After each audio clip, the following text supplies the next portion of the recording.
3, 2, 1. Good day, everybody. My name is Carlos. Welcome to My Life Without Limits podcast.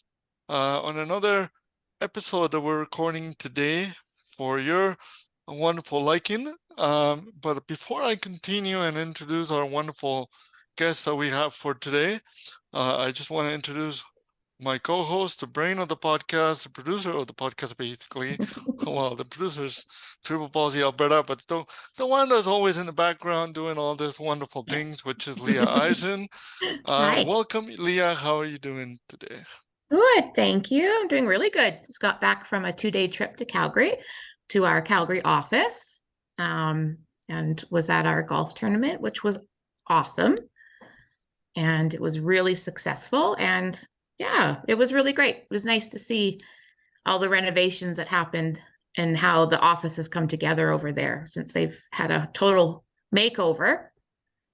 You're lucky because I'm a little bit jealous in a good way that you were there, because I mean I wanted to see it. You were in the sun. Well, actually, no, you were in the rain. No, it was freezing. You were in the rain in Calgary. I think on Monday. So that part I'm not really jealous about, but the part that you went to Calgary, I am a little jealous about that. But no, I'm very happy you enjoyed it. We hold the fort here in the office without you. We miss you, but it's funny you say that because Elizabeth and I literally held down the fort because the canopy almost blew away a few times. Oh, really? So we were literally holding down the fort. Well, I'm very glad you were able to hold on the fort, and I'm very sorry that you had to go through that. But I'm glad that you enjoyed the golf tournament, and I'm very glad you got to see our wonderful renovations in Calgary for our head office.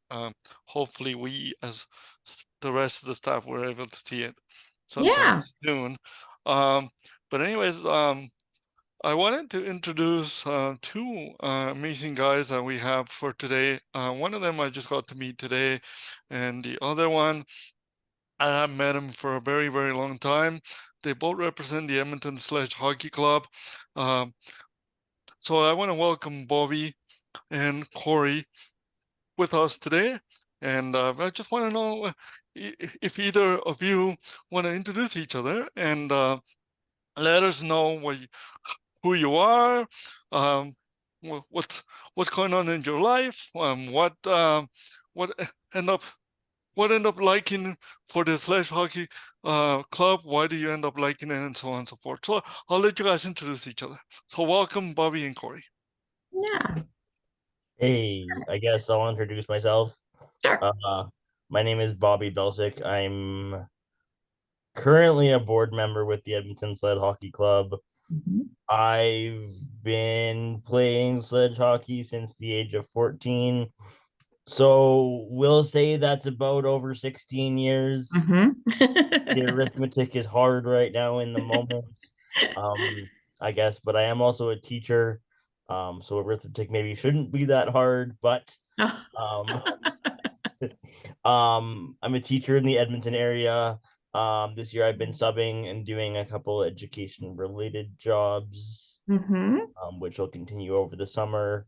I really enjoy sledge hockey because it's a chance to be physically active. I find getting your cardio when you use a wheelchair like I do is a little bit harder.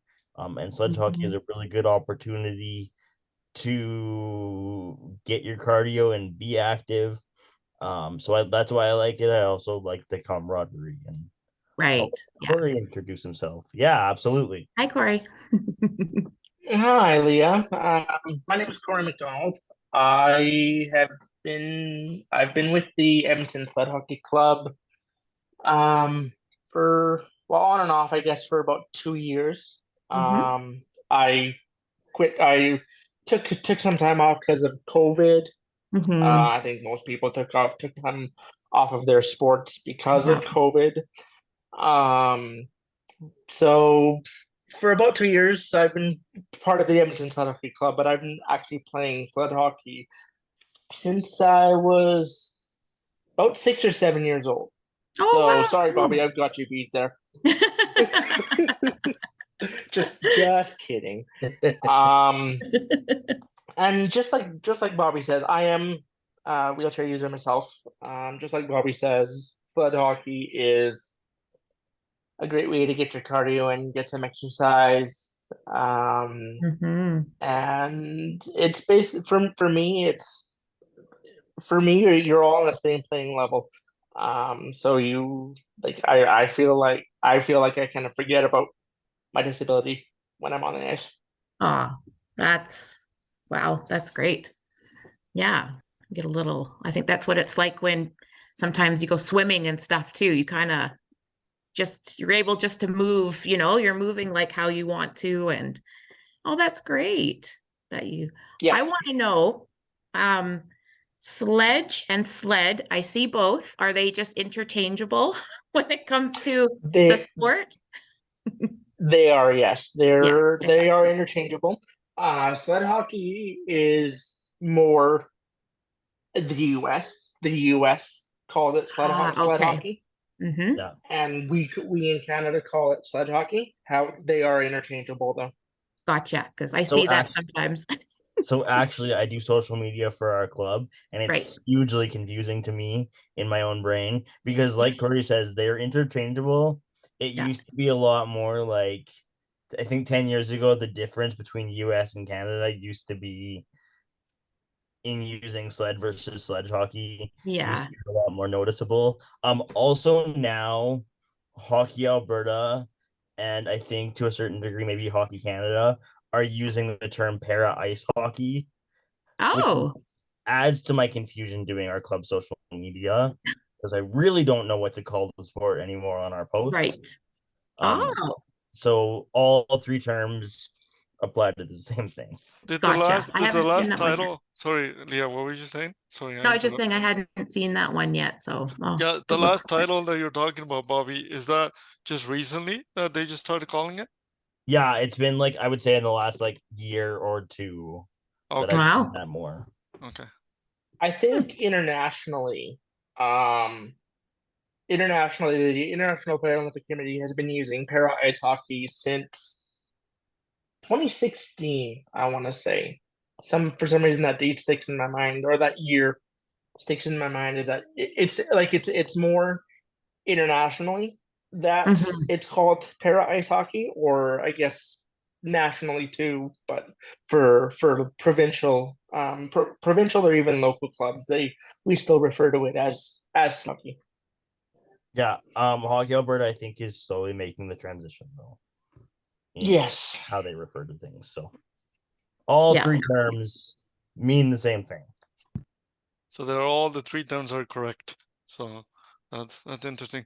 Corey and Bobbi, I just wanted to know, for those of our audience who are not able to see you guys on camera because they might be running and listening to you guys when this comes out, what type of disability do you have? Because I know Corey mentioned that you have that he has a disability, and were you guys born with your disability, or were you acquire it after birth, or how did it go? Can you explain that a little bit to our audience so then they can know you guys a little bit? Yeah. Whoever wants. So I'll go first, I guess, with that one. My disability is called spina bifida. It is a congenital birth defect, otherwise known as from birth. And yeah, so it's unlike a lot of people that acquire their disabilities through car accidents, that kind of thing. Mine is specifically from birth. Right. And did you start using a wheelchair all your life, or were you on and off? For those people who don't know you, some people think that people who use wheelchair, they don't use other equipment. So could you explain that a little bit to our audience as well? Yeah, not all wheelchair users are full-time wheelchair users like myself. I do. It depends on the level of disability. It depends on a lot of things. Ease, for example, ease of things for me is a big thing of why I use my chair specifically. That makes Yeah. sense. I also have spina bifida. I've used my wheelchair since I was 18, and will say that's about 12 years. And Corey's gonna laugh. Corey knows how old I am. I'm writing down all these numbers, trying to Yeah, figure it out. 100%. My students ask me how old I am because they want to know, and my answer is 176 because it doesn't matter to them, and they have no idea what that is. And that's what the reference point is for a normal adult. But yeah, my students always ask, actually, when I'm substitute teaching, why I'm in a wheelchair. And yeah, honestly, up until like in lower grades, I explain like what nerves are because they have an understanding of that because of your five senses. And I say the nerves that go from my brain to my legs don't work. And I walked, and then I walked with crutches, and then in high school I started using my chair. So I kind of sometimes explain that to older students if they ask me the question, but that's kind of about me, I guess. All right. So what my understanding, Bobbi, is just to understand people, is that you're using right now your wheelchair most of the time, for your commodity, as it says, or for your facility of moving around. So yeah. Okay. Perfect. Perfect. So, Leah, did you start the hockey club, Bobbi, or did you take it, kind of get yourself into it, and then just started, taking on that? The hockey club started when I was 10 years old. So oh, really? Oh, it's wow. Yeah, Edmonton Sled Hockey Club started when I was like 10 years old. So no, we had a longtime manager of the club who left the club a couple years ago to explore other opportunities. Then a volunteer board took it over, and I joined the board about 18 months ago, 2 years. Okay. Good. Awesome. Keeps you busy, doesn't it? So like even when you guys aren't in, are you guys always in season, or is it like you have a certain season that you guys play, kind of like how regular hockey is? Corey, I'll let you answer that, I guess. Typically our season runs early September, mid-September-ish to end of March. So okay. It's a typical hockey season. Yeah. Okay. We do our sorry, go ahead, sorry, Bobbi. Go ahead. Our club does have summer ice. So we have summer ice about 3 or 4 times this season. And we have one summer ice time up left in July and one in August. Right. And I would plug them as like a good chance for anyone who wants to try to come out to try the sport, because we say like at our summer ice, everyone is welcome. Like we honestly will let members of other clubs in the Edmonton area come out to our summer ice. We will, like, just if you want to come try it out. I know I had a lot of people coming out to try the sport last year at summer ice. So that's a really good opportunity. Yeah, and able-bodied, right? Even they 100%, can try. Yeah, if you're able-bodied and you want to come try the sport, yeah. We have a couple able-bodied players who play stand-up, who also play with our clubs. So wow, that is amazing. I always said that sled hockey, for me, I used to play sled hockey, so for not as long as Corey or yourself, Bobbi, but I tried it for a couple of years, and I used to say that for me, it looks harder and it feels harder than normal hockey. For those of you guys who are listening, who want to try it out during the summer, or connect with Bobbi or Corey regarding the Edmonton Sled Hockey Club, feel free, because it's a great opportunity to be in shape, to try the sport. If you're not able to play stand-up hockey for whatever reason, you can always try the sledge hockey, and I think it will be a great opportunity for doing that. And Bobbi, you did answer my question, because I was going to ask you if you guys, after what Corey mentioned about how long the season goes, if you guys practice during the summertime, and it sounds like you guys do doing for that ice in the summertime. I imagine that some of you want to keep him being in shape, or most of you guys want to keep being in shape, just before the other season starts and so on and so forth, because I know that it can be pretty competitive. I know both of you are pretty competitive when it comes to the sport. So that's a for sure thing. For sure. Now, when it comes to the sport, what is the attraction for people to come and play the sport? Do you guys compete outside of Canada? Do you guys compete within Canada? Or only in Alberta, with other clubs outside of Alberta? What's the attraction for people? I think first of all, the attraction is like, I would claim that Canada is a hockey nation. I would claim that Canada is ubiquitous with hockey. So the ability to participate in hockey without standing up on skates would be, I think, one of the draws to participating. There are now clubs in another club or two in the Edmonton area. When Corey and I think were younger, there was, or at least when I was younger, there was like a junior club, and then I started playing with Edmonton Sled Hockey at the age of like 16 because I needed to get the level of competition that I needed. Now there's a little bit more of an opportunity to play games in the Edmonton area, but we still have to travel. We travel to BC, we travel other places in Alberta. We sometimes travel to Ontario. Wow. I can say there's a high likelihood of us traveling to Vancouver area in December. Yeah, and I guess I'll let Corey, and we just traveled to play other teams. I'll let Corey add anything he wants to. Great. So yeah, we like Bobbi said, we do travel. We have gone to Vancouver in the past. We played their team in a 3-game series last year. So there are opportunities to travel. Calgary has a couple of teams that we can play. Medicine Hat has a couple of teams that we can play. And we have gone to Ontario in the past. We've gone to BC, like I've already mentioned. And we've actually also even gone out of country. There's a big tournament in the States every year. It's held in conjunction with the NHL. It's called the NHL Sled Classic. Nice. Oh. There that you have to be affiliated with an NHL team in order to participate. So the Oilers have sponsored us, and there's another That's organization. awesome.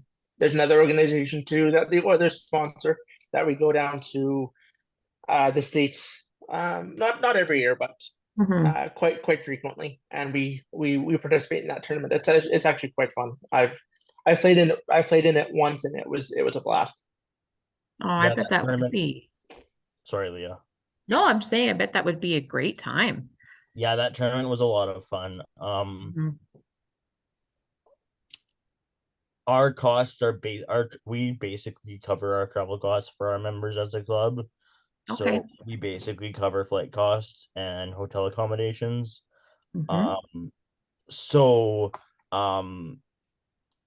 What we can participate in is sort of dictated by budget sometimes. But yeah, like Corey mentioned, the 3-day series or the 3-game series in Vancouver.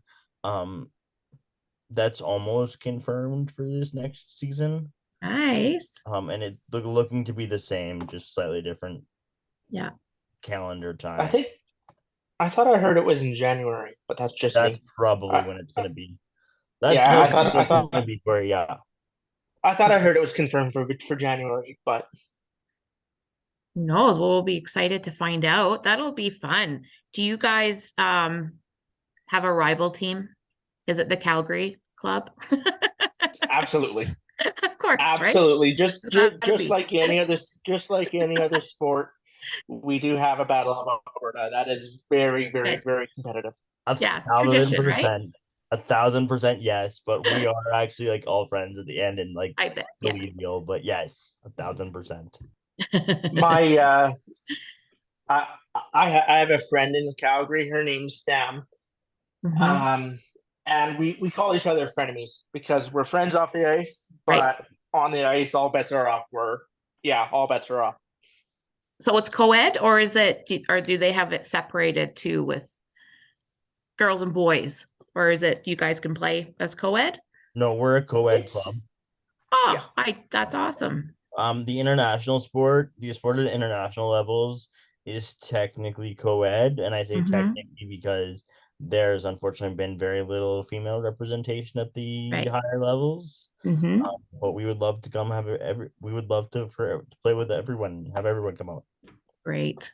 I do have a question regarding a little bit outside of the club part. I did heard that if you want to, I don't know if it's true, and I want somebody, either Corey or Bobbi, to correct me on this or remind me of this. I heard that in order to play as a national level, like in the national representing Canada, you need to be a quad to be able to play in sledge hockey. Is that still the rule, or not anymore, or is that a lie, or is that something that I misinterpret? That's incorrect. You don't have to be a quad. But you do have to have a disability of the lower extremities of some kind, be it an amputee, be it somebody that has spina bifida, cerebral palsy. You do have to have a disability of some kind in order to participate at the national level. Okay, I wanted to clarify that because a lot of people might have that. I know for some sports you do need to have a specific disability, and I wanted to clarify, like with sledge hockey, if somebody who has different disabilities, like the lower level, as Corey explained, if they're able to play that sport. And thank you so much, Corey, for that clarification. I appreciate it. No problem.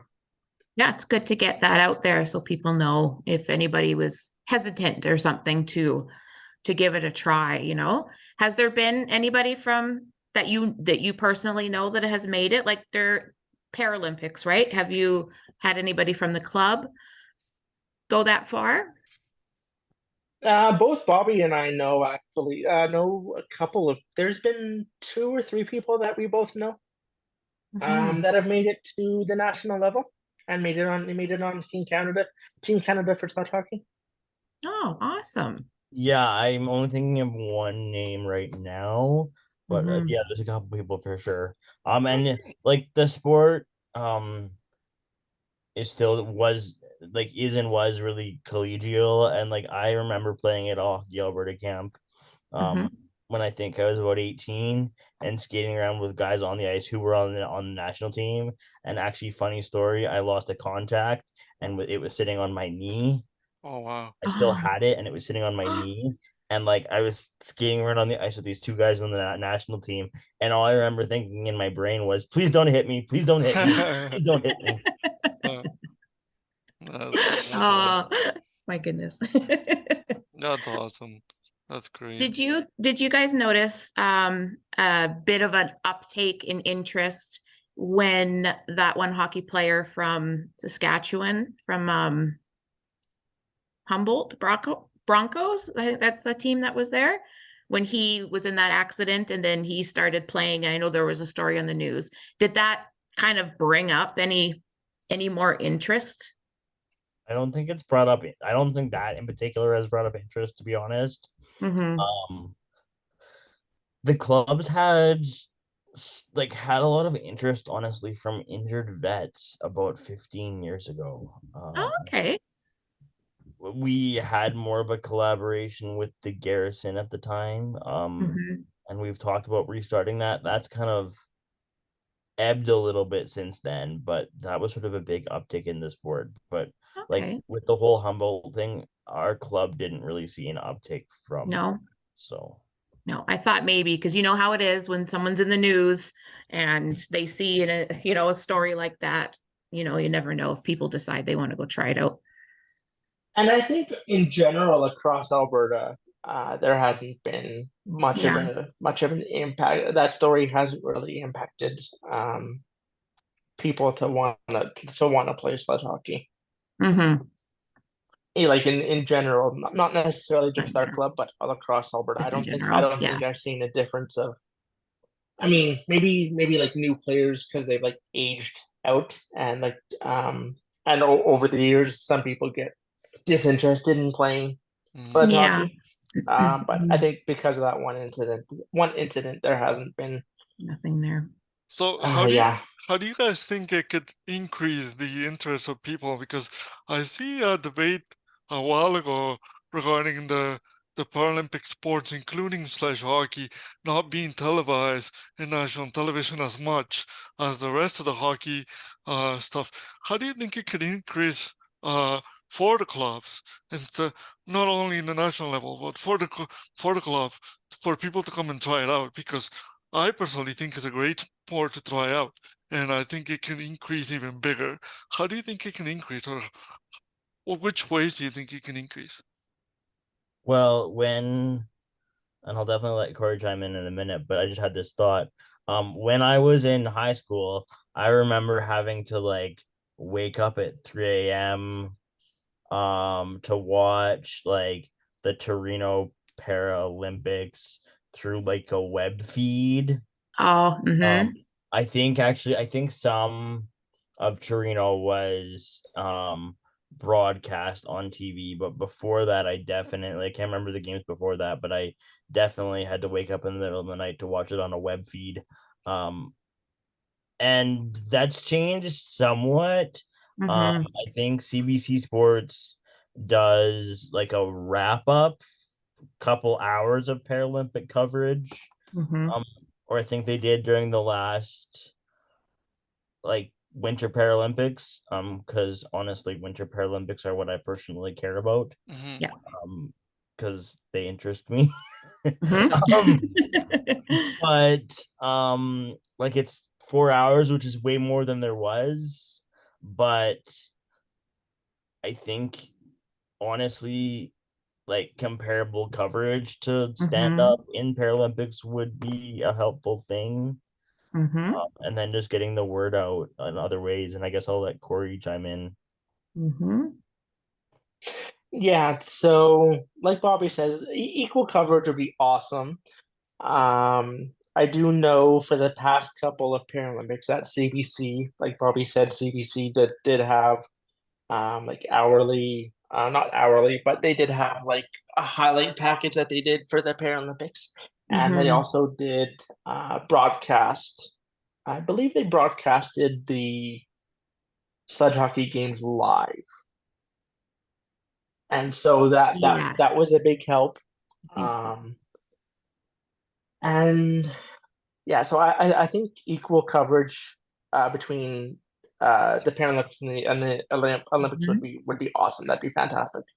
That would be. Everybody get your emails out and start writing to them to say show some more, because it's exciting. It's fun to watch.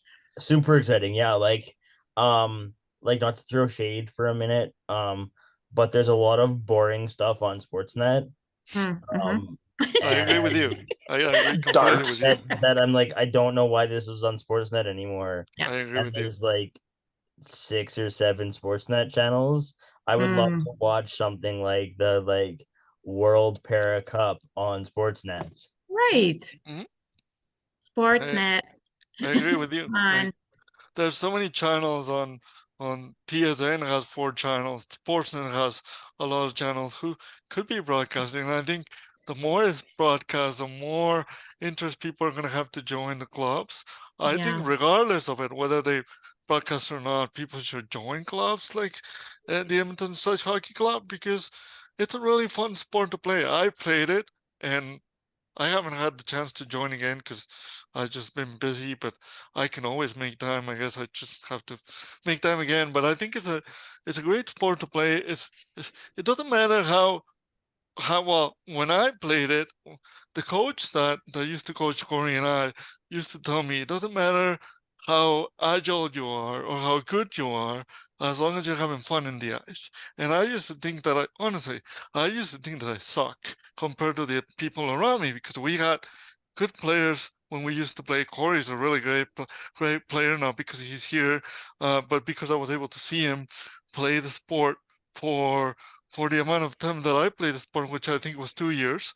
So it's a great sport to play, and it's a really, really amazing sport. Doesn't matter how good you are, because honestly, I wasn't good, to be honest, but I enjoyed it. I really enjoyed it, and it also depends on the teammates that you have around. But with the time that I played, I had really good teammates, and I'm sure Corey and Bobbi, I want to ask you guys about your teammates. Like, does that help you enjoy more in the ice, or do you prefer more like, as long as I have a good coach, I'm good with whoever I'm around? How do you guys see it? I think the coach is definitely a factor as to whether or not you enjoy the sport. But teammates definitely too are a big factor of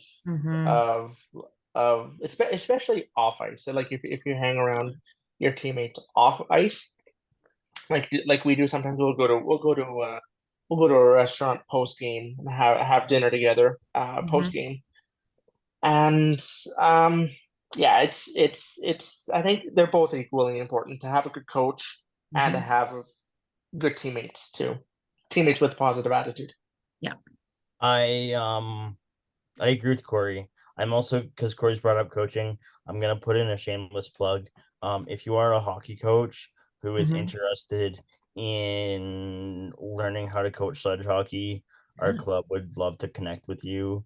Also, if you just skate and want to come out and either experience sledge hockey, like get into a sled, or just if you skate and want a volunteer opportunity, our club would love to connect with you over that. Not that this is the end all be all, but like I love when we travel and we have extra people, when we bring along partners or whoever to carry stuff. Right. Yes. We have I can't remember. Oh, it was probably the Western Canadian Sledge Hockey Tournament in Calgary. We were there and we brought along, I know definitely one of our players, his wife came, who like also sometimes plays with us. And it was nice to just have help carrying sleds and stuff, because she was like, you can get on the ice, I'll pick up your sled, it's okay. And I'm used to having to bring in like sled and pointy sticks, and because they have an ice pick on the end and like a helmet and gloves all in with me from the boards, and it was nice to have her to be like, go, I'll pick up your sled. So those people who don't know, you mentioned that this is all volunteer based. You're looking for a volunteer person who wants to coach or who wants to try it out. Do you guys, as an Edmonton Sled Hockey Club, do you guys provide the sledge hockey? Can people bring their own their own sledge, their own equipment, or can people use the equipment from you guys? How does that work for people who don't know? if you have your own sled, we'd be happy to have you bring it. My own sled is like, let's say 20 years old, and I think it's getting replaced finally. But we'd love to have you bring your own sled. But we are also happy to loan you a sled as a club to try it out. And for your first little bit of time, we would just ask that you don't run away with our equipment. And have some sort of if you have our equipment, to sort of like keep contact with the club and return it to us if you're not using it. And just don't like ghost us once you have our equipment, please. That's right. And if they ever want to connect with, like, have their own sled, like let's say you lend them the sled first, but then they say, oh, I really like the sport, I really want to own a sled, can they connect with you or Corey or somebody from the board, so then they know where to get the sled? Or where can you get them? 1000%. Well, like getting your sled and funding it are two different things. We buy most of our sleds through like a place called Unique Inventions. I think is where we buy them, through that company. But Corey's nodding, so I'm probably correct. But I am like the master of like telling people where to go apply for grants. A whole bunch of grants, depending on your diagnosis, what you can use to apply for recreation equipment. The Challenged Athletes Fund is one in particular. And most of those will ask for like support letters, which are once you're an active member with our club, and Like, don't just come to me and say, hey, I'm playing with another club. Write me a letter for the grant. I Right. won't. Yeah. But once you're an active member with our club, like, we're definitely willing to write you the letter you need to get that grant. And Yeah. I guess I know Corey's gotten some equipment through grants. Mhm. So I've written letters as a board member with Corey's name on them, I think. So I'll let Corey talk about that a little bit. Yeah, there are definitely a few funding opportunities that you Mhm. can apply for. Like for me, I've got Spina Bifida Association. Both Bobbi and I have the Spina Bifida Association that we can apply for. There's Wheelchair Sports Alberta that has grant opportunities that I applied for. Actually, I replaced my probably 15-year-old sled just last year. Okay. Got funding through Wheelchair Sports Alberta. And it depends entirely on your disability Yeah. as to what funding you can apply for, what organizations you can approach. Yeah, like we've got a funding request, but yes, you have to have cerebral palsy. But I think that buying a sled or some equipment like that would definitely be on the list of, yes, we think that'd be good to fund. And people will have to bring their own helmets and their own protection or gloves or all those. Well, they're not provided by the club, right? Do you have to bring your own equipment, right? Other than the sled. You don't. Bobbi can correct me if I'm wrong, but I think we do have a very limited amount or a very limited source of hockey gear that we can provide people that want to try the sport. But if they do want to play it long term, yeah, we do suggest that they do purchase their own hockey equipment. And it's standard hockey equipment. So whatever you would go to buy to play a game of stand-up hockey is also applicable for sledge hockey. Yeah. No, it's good they invest in their own. I think it's good for people to hear that there are opportunities, because we know that cost can definitely, keep people from getting into recreational sports and stuff. So I think it's good to know that there's opportunity for them to get funding. Absolutely. And there's even ways to get cheaper hockey equipment and stuff. By limited amounts of equipment, I think I would say we have 2 pairs of gloves currently and a couple helmets, and a couple neck guards, because neck guards are required equipment. It's a sort of a goal of our club. So if you want to give me money, it's a goal of mine to our club to, I guess, have a little bit more equipment available for people to try the sport. If you come out to try the sport, if you ask me what you're going to need for equipment, I'm just going to tell you, put some sort of helmet on your head and come out with gloves and dress warm, because it's in an arena. But like, once you start playing, you need to wear a neck guard. That's required equipment. There's more equipment that's required. Yeah. You probably need elbow pads. You need you need basically the main hockey stand-up pads, which is not, it's a little bit costly. As Leah says, it's not actually a easy equipment to get, but well, it's easy to get, but it's not affordable, too affordable, I should say, but it's also not too expensive that some other people cannot get it, right? So it's a great sport. It's great to hear that there's grants available for people to use, because I think when I first started playing the game, the first thing that comes into my mind is like, oh man, how am I going to get all this equipment, and how am I going to get the sled, or stuff like those. I wouldn't recommend people to get the sled unless you have 3 or 4 or 5 years playing and you really enjoy the sport, because otherwise you will be spending too much, on a very like good equipment for just not using it, or if you're just using it for a year, that's not recommendable. But I think it's a good sport to play. I think people should play it. I think people should enjoy it because it's a great sport to play. Fantastic sport to play, and it keeps you on shape. It gets you strong. If you get to see I imagine. Corey has like huge arm strength and upper body, and I was like, it's scary to see him sometimes. But and seriously, I'm serious on that matter. So I think people should really try it out. For sure.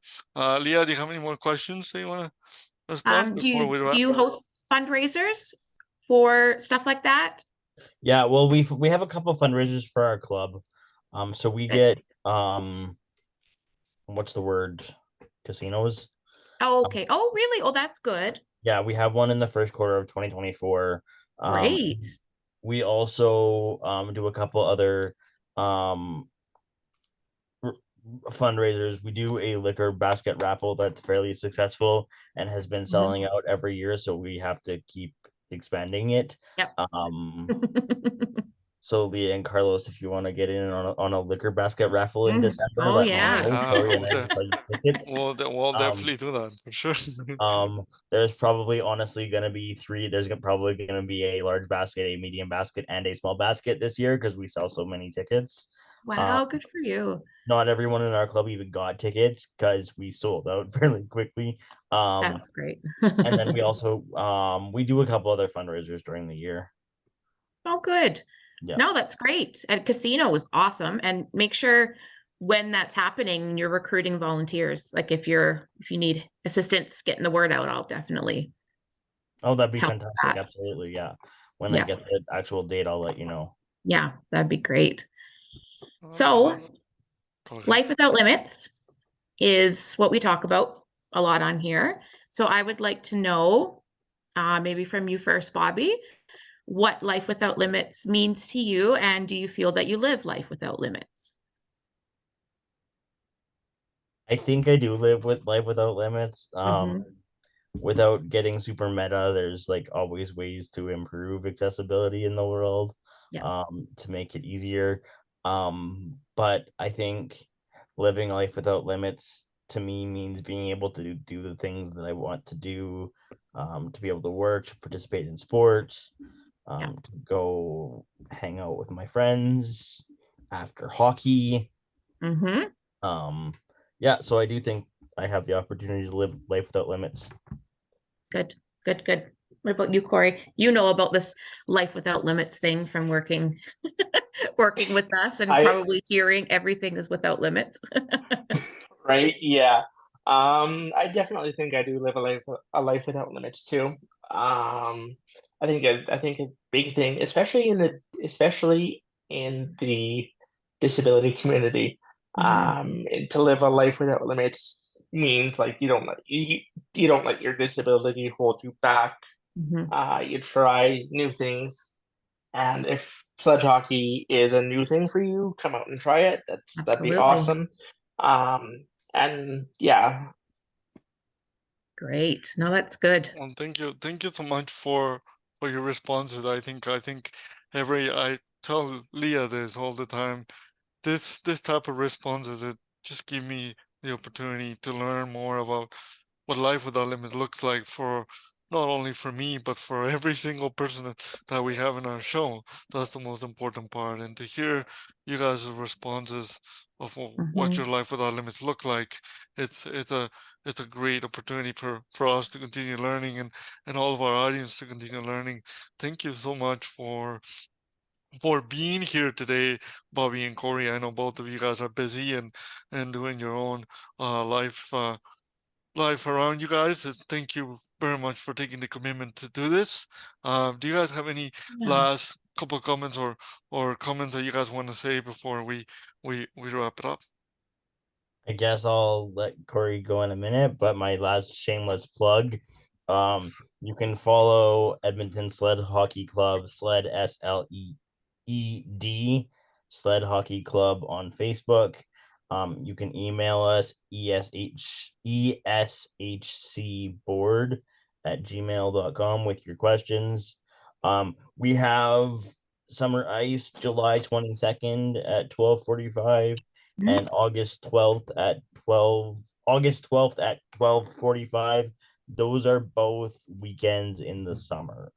Awesome. And that's open for everybody, right, Bobbi? Just to clarify. Okay. Everyone is welcome. Yeah, totally. Yeah. And I'll let Corey say whatever he wants to. Love it.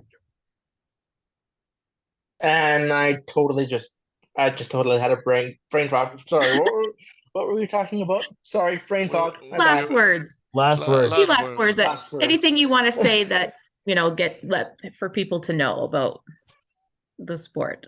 I think if you're considering trying out sledge hockey, para ice hockey, come out. Just come out. Yeah. It's a blast. It's so much fun. If you're on the fence about it, I will say that it is very physical. So if physicality, sport physicality is your thing, come out and try it. It's a blast. Yeah. Just I forgot this question, and either you or Corey can answer it, Bobbi or Corey. Where's the location of where you guys play at? Because people may want to know. I know it's in Edmonton somewhere, but they might want to know exactly where it is in Edmonton. So if they can reach it by bus or where exactly is it? Do you want me to take this one, Bobbi, or? Okay, so we play, Edmonton Sled Hockey Club plays, actually there's two locations. We play at the Leduc Rec Center in Leduc. We also play Southeast Edmonton at the Meadows Community Recreation Center. Meadows Community Recreation Center, our practices are, again, like I said, usually during the hockey season, our practices are 7:30 to 9 o'clock on Thursdays, unless that changes. Ice time isn't confirmed for next year, but I would say our Meadows time is during the week. But okay, things aren't confirmed for next year. So the summer ice, sometime during the week. Sorry, sometime during the week. The summer ice is going to be the ones that the details that Bobbi was saying. Is it going to be in the Meadows or in the Duke or it's not official yet? It's all at the Meadows. Our summer ice is all at the Meadows. Okay, perfect. It's just the ice allocations for next year. I don't know if they're out yet. So, gotcha. Yeah, no, but no, like Corey says, we play at the Meadows and in Leduc. I think the Meadows is fairly accessible by bus. I don't know, Corey. It is, yeah. Okay. It is, yeah. Good. Now I'll make sure in the show notes and our social media for the podcast and CPAA, I'll make sure to put all that info out so people know how to get a hold of you and all that good stuff. Well, thank you very much, Bobbi and Corey, for being here, for being a part of the Edmonton Sled Hockey Club and coming to talk to us about it. I'm sure definitely going to have a look at it because I miss the sport. Every time people ask me about the sport, I said that I had a blast when I played it, even though, like I said, I wasn't that good. But it was still really fun. And I know a lot of you who should try it out. They should connect with Bobbi and Corey because they're fantastic guys and they know the sport very well. They know what they're doing. So once again, thank you so much, Corey and Bobbi, for coming and for being here and for giving us your expertise about the sport and expertise about the club. And thank you very much for both of you. Thanks so much. Thank you. Thanks. For those of you who are listening to us, please make sure to connect with the Edmonton Sled Hockey Club. Make sure to connect on our website, My Life with Elements podcast. That's going to have all the description and all the details about this particular episode and future episodes and previous episodes. Make sure if you want to be a guest like Corey and Bobbi to connect with us on our Instagram page, to connect with us on our webpage. Feel free to either connect with myself or Leah. We're both very attentive to our Instagram page, even though she's the one that controls it the most, but we are the ones. I've been telling Carlos for 2 years, please post on the Instagram page, and he's posted 2 things. No, I said, people don't care what I'm doing. You need to show what your life is like. I post more than that, but Leah is right. I should be doing more than that. But anyways, try to connect with us and try to be a wonderful guest. This is an inspiration stories. This is for or informational stories like this one. Make sure to connect with us. And otherwise, thank you so much for listening today. And make sure to remember to live your life without limits. Have a wonderful day. Thank you. Bye-bye.